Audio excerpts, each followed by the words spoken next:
wabarakatuh. Warahmatullahi wabarakatuh. Bapak Ibu sekalian yang kami hormati, alhamdulillahirabbil alamin, puji dan syukur marilah kita aturkan kehadirat Allah Subhanahu wa taala. Selawat berangkaikan salam semoga senantiasa tercurah kepada Nabi besar Muhammad sallallahu alaihi wasallam.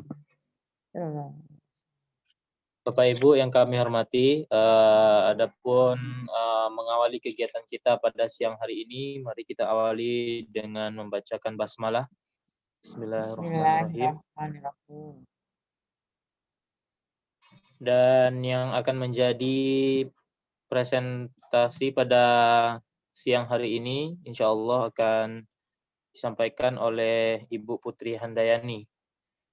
Maka untuk mengawali hal tersebut, kita persilahkan kepada Bu Putri Handayani untuk menyampaikan materinya.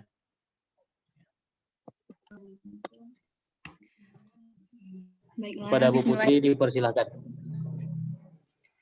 Bismillahirrahmanirrahim. Assalamualaikum warahmatullahi wabarakatuh.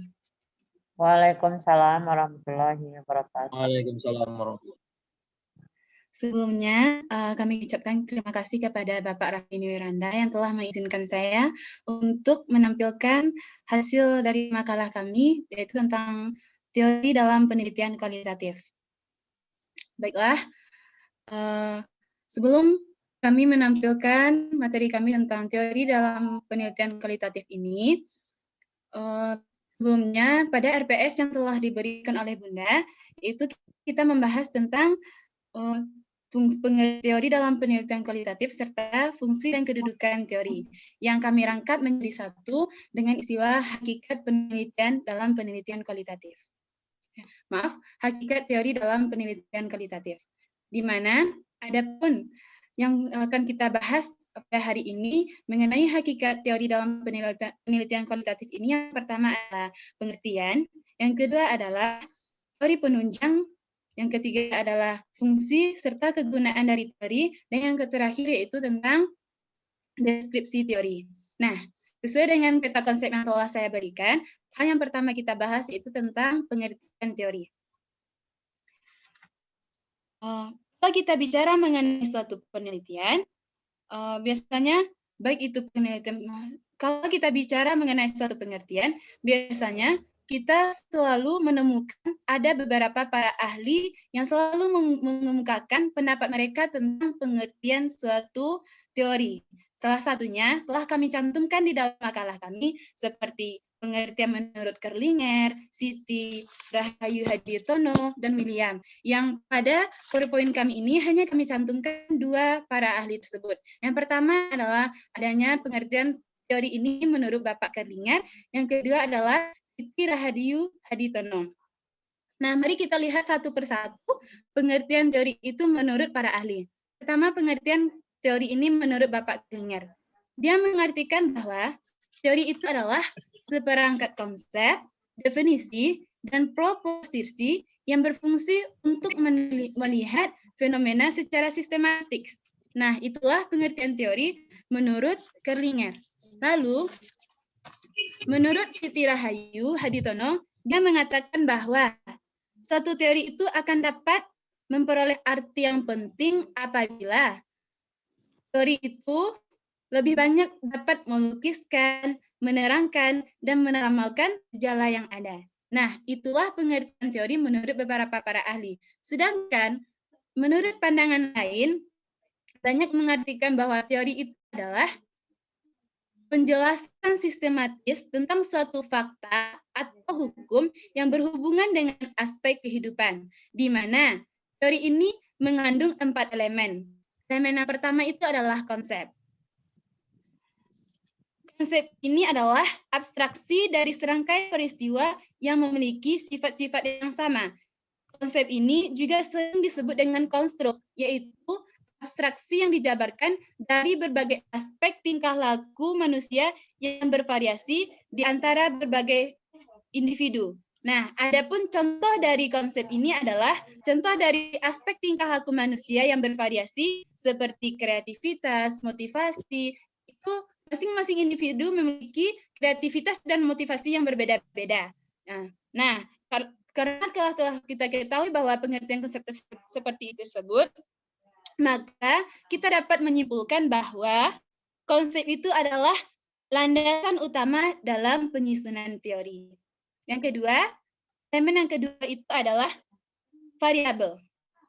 Nah, variabel ini adalah karakteristik suatu objek yang dapat diukur dan dinilai atau hasilnya diasumsikan dapat berubah-ubah. Di mana istilah lain yang berkaitan dengan variabel ini adalah atribut, yaitu karakteristik atau kualitas yang menjelaskan suatu objek. Contohnya, seperti jenis kelamin, ada jenis kelamin perempuan dan ada juga jenis kelamin yang laki-laki. Ataupun contoh lain seperti pekerjaan. Ada pekerjaan seperti guru, petani, dokter, dan lain sebagainya. Itu adalah salah satu contoh dari variabel. Elemen yang ketiga itu adalah pernyataan. Nah, maaf, saya ulangi lagi. Elemen yang ketiga itu adalah pernyataan. Ada beberapa jenis pernyataan untuk menyatakan teori, seperti prinsip atau hukum, aksioma, dan proposisi. Selanjutnya, tema yang keempat itu adalah format. Format ini adalah pernyataan suatu teori yang harus disusun secara sistematis dalam struktur yang logis.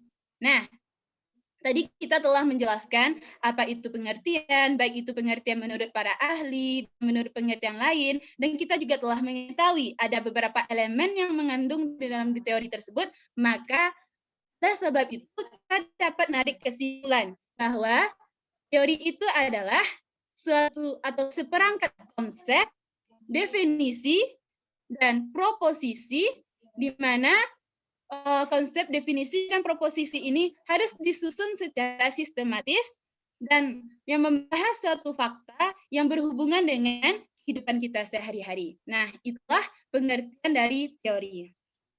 Selanjutnya kita masuk kepada teori penunjang.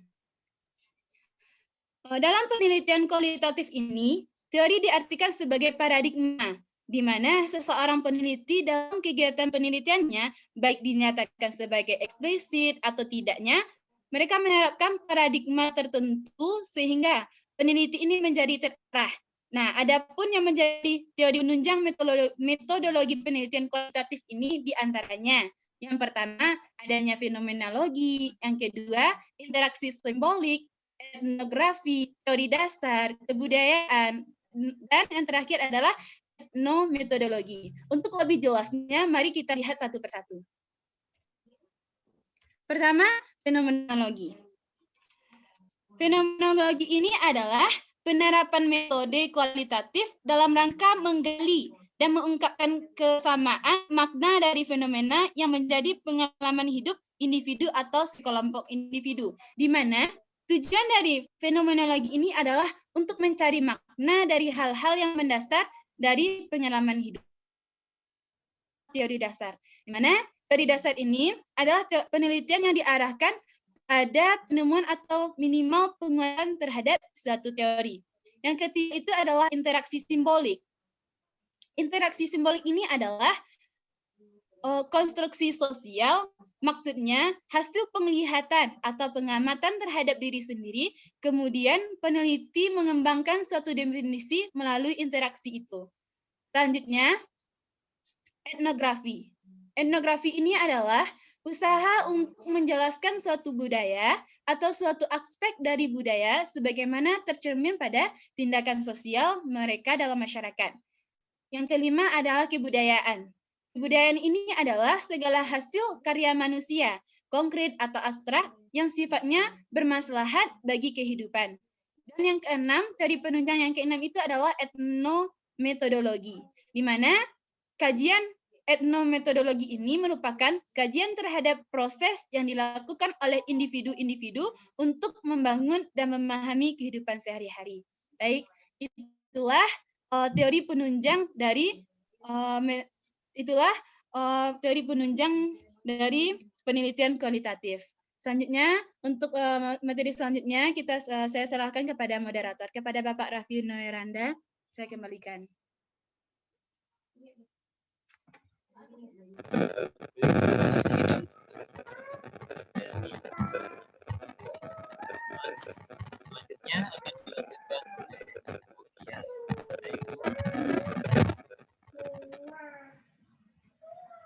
Pak Revino kurang jelas suaranya. Mungkin hands-free-nya kan.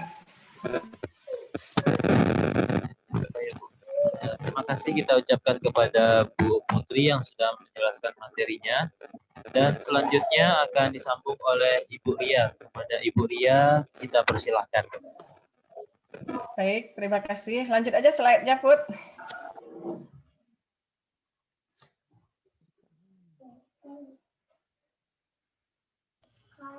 Sebentar, Bu. Halo, Nggak Put. bisa. Ya, Bu. Bu Ria. Ya, Bu, sebentar.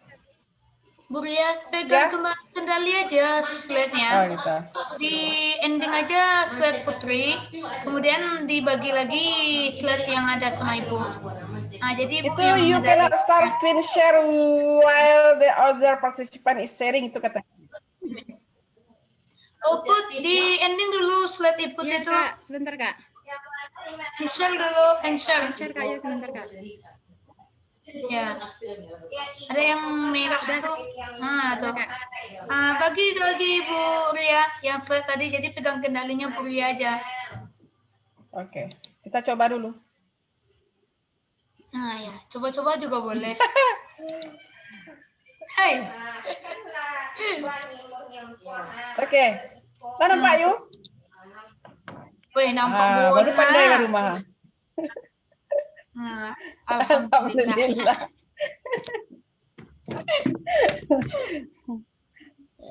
Baiklah, Bapak Ibu semuanya, hadirin yang dirahmati Allah.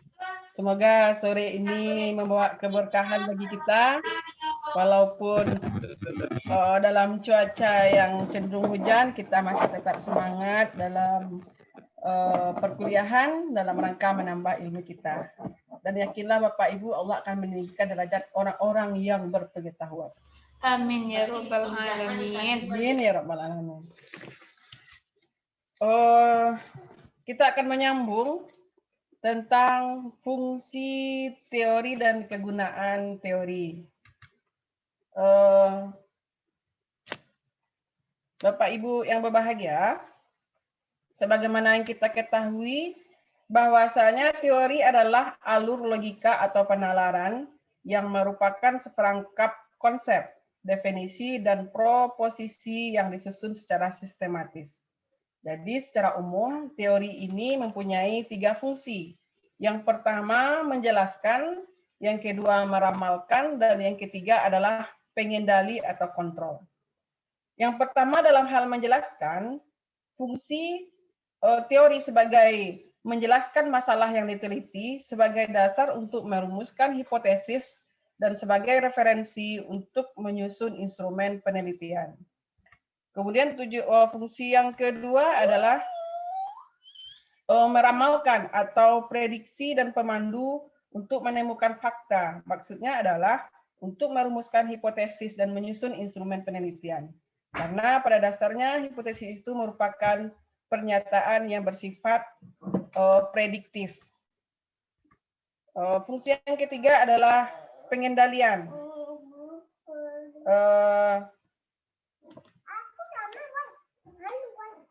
Selanjutnya fungsi ketiga yaitu pengendalian atau mengontrol yang digunakan untuk membahas hasil penelitian, sehingga selanjutnya digunakan untuk memberikan saran dalam upaya pemecahan masalah.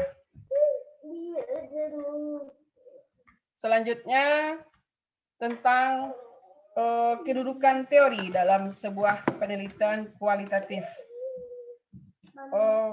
Yang pertama itu menemukan teori. Untuk penelitian yang bermaksud menemukan teori dasar, paling tidak ada 3 aspek teori yang dimanfaatkan, yaitu yang pertama teori terdahulu dapat dipinjam sementara untuk merumuskan masalah, kemudian membangun kerangka berpikir dan menyusun bahan wawancara sampai ditemukan konsep-konsep yang sebenarnya dari penelitian yang dilakukan. Kemudian yang kedua, ketika peneliti sudah menemukan kategori-kategori data yang dikumpulkan, ia perlu memeriksa apakah sistem kategori serupa telah ada sebelumnya. Kemudian yang ketiga, proposisi teoritik yang ditemukan dalam penelitian kualitatif itu merupakan sumbangan baru untuk memperluas teori-teori yang sudah ada. Kemudian kedudukan yang kedua, memperluas teori yang telah ada. Teori tersebut bermanfaat bagi peneliti dalam 3 hal. Yang pertama, menginterpretasikan. Dengan kata lain, kerangka teori teoritik yang sudah ada bisa digunakan untuk menginterpretasi dengan mendekati data. Yang kedua, teori yang sudah ada dapat dimanfaatkan untuk menyusun sebuah pertanyaan atau menjadi pedoman dalam pengamatan wawancara untuk mengumpulkan data awal. Kemudian yang ketiga, jika penelitian sekarang berbeda dari yang sudah ada, maka peneliti dapat menjelaskan bagaimana dan mengapa temuan berbeda dengan teori yang ada. Selanjutnya Bapak Ibu tentang deskripsi teori. Deskripsi teori dalam penelitian merupakan uraian sistematis tentang teori dan hasil-hasil yang relevan dengan variabel yang diteliti. Beberapa jumlah kelompok teori yang perlu dikemukakan akan tergantung pada luas permasalahan dan secara teknis akan tergantung pada jumlah variabel yang diteliti. Oleh sebab itu, semakin banyak variabel yang diteliti, maka akan semakin banyak teori yang perlu dikemukakan. Nah, langkah-langkah deskripsi teori, apa saja langkah yang bisa kita laksanakan? Yang pertama, tetapkan nama variabel yang diteliti dan jumlah variabelnya. Yang kedua, cari sumber-sumber bacaan yang relevan. Kemudian lihat daftar isi di setiap buku dan pilih topik yang relevan dengan setiap variabel yang akan diteliti.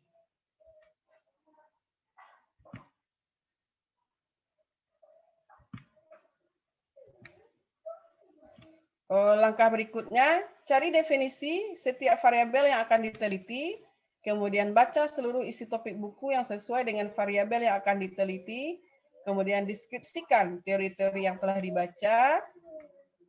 Oke. Kemudian, ya demikianlah kira-kira tentang fungsi teori, kedudukan teori, dan deskripsi teori dalam penelitian kualitatif. Terima kasih Bapak Ibu semuanya atas atensinya. Kita kembalikan kepada moderator. Assalamualaikum warahmatullahi wabarakatuh. Waalaikumsalam warahmatullahi wabarakatuh. Terima kasih kita ucapkan kepada Ibu Ria Novia yang sudah menyampaikan materi sesi 2 dan juga kepada Bu Triandayani. Jadi untuk selanjutnya kita lanjut pada segmen selanjutnya yaitu berupa kritik maupun saran. Kami persilahkan kepada Bapak Ibu para audiens semuanya yang ingin memberikan kritik maupun saran terkait penampilan, presentasi ataupun makalah dari Ibu Ria dan Ibu Putri. Ya, dipersilakan Bapak Ibu yang ingin memberikan kritik serta saran. Maaf Pak Pino, kayaknya berisi Pak Pino. Mungkin headset Pak Pino bermasalah. Moderator izin bicara. Silakan. Gimana Bu, sudah jelas Bu? Sudah jelas Pak Revina. Ya, silakan Bu. Bu Satriati, silakan.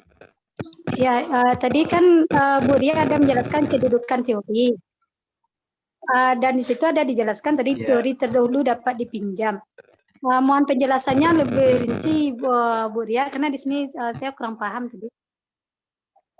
Ya, itu aja dulu moderator. Ini pertanyaan ya Bu ya. Terima kasih kepada Bu Satriati. Mengenai kritik dan saran tentang makalah ataupun penampilannya mungkin ada Bu?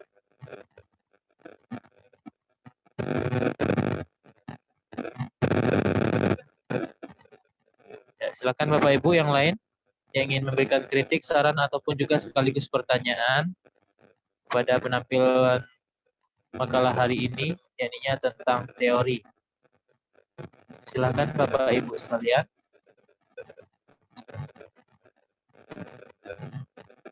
Baik, kalau tidak ada, kita jawab dulu pertanyaan yang pertama tadi mengenai salah satu fungsi teori tadi. Ya, kepada Ya, silakan siapa yang ingin menjawab, Bu? Ibu Ria atau Ibu Putri, silakan. Tunggu sebentar Ya. Bapak Raffi Niranta, kami sedang menyiapkan untuk menjawab pertanyaan dari Ibu Satria Yozi. Ya, baik. Ya, sembari menunggu dari Bapak Ibu yang ingin memberikan pertanyaan ataupun kritik dan saran terhadap hal ini, dipersilakan. Kayaknya masih noisy apa, Pak Rafino? Apakah saya saja? Gimana, Bu? Itu headsetnya kali, atau punya saya? Yang lain gimana? Ada itu enggak? Suara-suara mengganggu. Iya, rasa-rasa di pesawat kita. Ya. Para pindah apanya? Handsfree-nya. Nah, Gimana headsetnya Bu? itu Pak Rafino. Iya. Gua kurang jelas, Bu. Penggunaan apotek untuk membuka infogetika gunakan akun PTK yang sudah terverifikasi. Itu Oke, Bapak Arpino, kita coba menjawab pertanyaan dari Ibu Satriozi. Cia duduk ya, Nak. Cia duduk.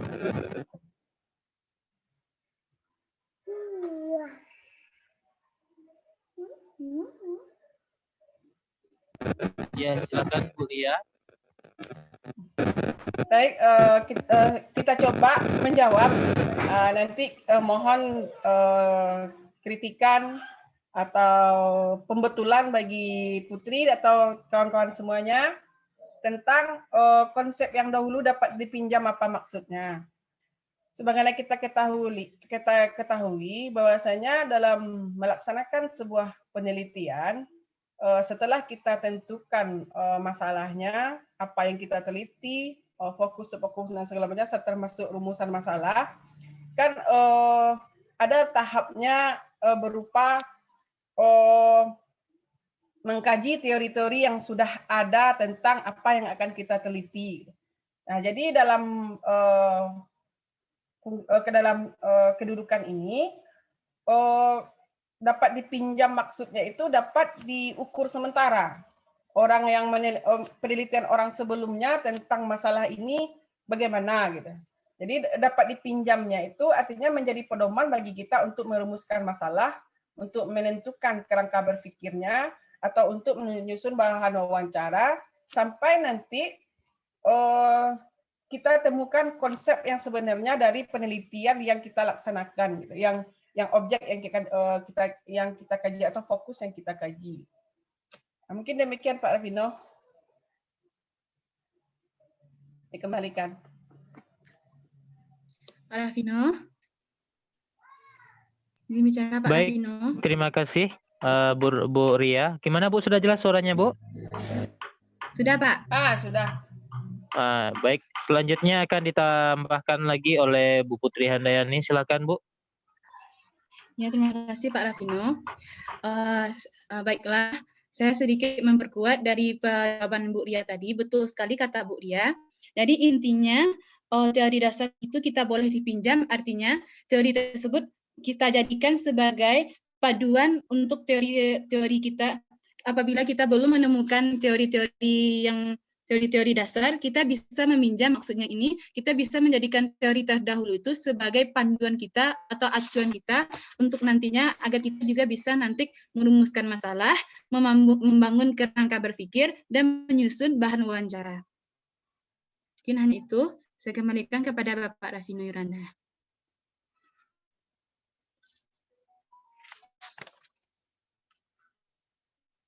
Oke, baik. Terima kasih Bu Putri. Ya, sedikit menyimpulkan kepada pertanyaan Bu Satria Rozi tadi, bahwasanya teori terdahulu itu bisa kita gunakan sebagai pedoman ataupun acuan untuk menghasilkan teori yang baru dalam hasil penelitian nanti. Kurang lebih mungkin seperti itu yang ingin saya tambahkan. Dikembalikan lagi kepada Bu Satria Yozi, bagaimana Bu? Bu Satria Yozi? Oke, terima kasih. Ya, terima kasih. Ya, terima kasih moderator. Tapi maaf ya moderator, nama Ibu tuh Satria Yozi ya, bukan Satria Yozi. Oh gitu ya, maaf. Ya mungkin Maklum Yozi, karena Iya. kita bertemunya kan di Luna Maya. Iya, ya iya, oke. Bu. Terima kasih kepada Buria dan Iya, gimana Bu Yozi? Ada yang ingin ditambahkan? Pertanyaannya atau ada jawabannya masih kurang dipahami? Mumpung pakar kita masih tampil 2 jam ke depan, kurang lebih. kalau untuk sementara sudah, karena kan tadi berarti ya pinjaman di sini maksudnya itu sebagai pedoman ya Buria. Kira-kira seperti itu. Bu dosen utama. Ya. Asisten dosen. Ya kalau yang itu yang disampaikan oleh pemakala mungkin untuk sementara saya sudah paham. Mungkin untuk lebih lanjutnya kita di sini kan kita sama-sama belajar, Mbak Buria dan Putri. Mungkin kita nanti lebih pahamnya kita tanyakan lagi sama Bunda. Ya, terima kasih kepada moderator. Iya, terima kasih Bu Yozi. Baik, selanjutnya kepada Bapak Ibu sekalian yang ingin memberikan pertanyaan, kritik maupun saran, silahkan diberikan tanggapannya. Bu Yarhamna, mana kabarnya? Ambi, silakan. Pak Bobi Iskandar, Ibu Atmalinda, Pak Zulharfi, Pak Dodi Waldi, Pak Jamaluddin Makruf. Silahkan yang ingin memberikan pertanyaan, kritik, dan sarannya. Ibu menjadi pendengar terbaik sekarang, Pak Retno. Kalau mendengar tuh di radio oleh Bu. Melihat lah ya. Melihat dan mendengar. Iya. Ya, silahkan Ibu, ada yang ingin ditanyakan? Sedikit, Pak Revino. Ya, silakan Pak. Pak Mahdi ya Pak? Ya. Makasih. Ya, silakan Pak. Yang saya tanyakan sedikit aja. Tadi kan sudah dijelaskan tentang teori-teori. Jadi yang saya tanyakan sini, jelaskan fungsi-fungsi teorinya apa aja gitu. Fungsi-fungsi teori ya Pak? Apa-apa saja gitu. Iya. Terima kasih. Ya, terima kasih Pak Mahdi. Baik, dari Bapak Ibu yang lain yang ingin bertanya, silahkan Bapak Ibu. Ibu Atmalinda, Pak Zulharfi, silahkan.